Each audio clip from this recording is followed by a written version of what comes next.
Hozirgi kunda surunkali kasalliklarni xalq tabobati ilmi bilan davolash yaxshigina samara beryapti. Bunga yaqqol misol Hosil ota xalq tabobati maskan. Hozir Hosil otani shaxsan o'zlarining oldilariga kelganman va hozir u kishi qisqacha ma'lumot berib o'tadilar. Qani, yaqinroq keling.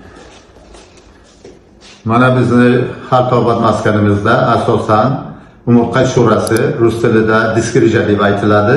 Shuningdek, oqma yara rus tilida svish deb aytiladi va yana badanda to'shalgan oq dog'lar vitiligo deb aytiladi. Juda yaxshi samara bilan davolanadi. Bularning samarasini bemorlarimiz birinchi hafta, birinchi kunlikda his qila boshlaydi. Agar biz aytganimizga rioya qilsa, bir oy davomida o'sha ancha sog'aygan holatda xudo xolasa bizga qaytib kelishadi. Dorilarni bizga qatnab qabulimizga kelib olishingiz mumkin yoki zakaz qilib ham olish imkoniyati bor.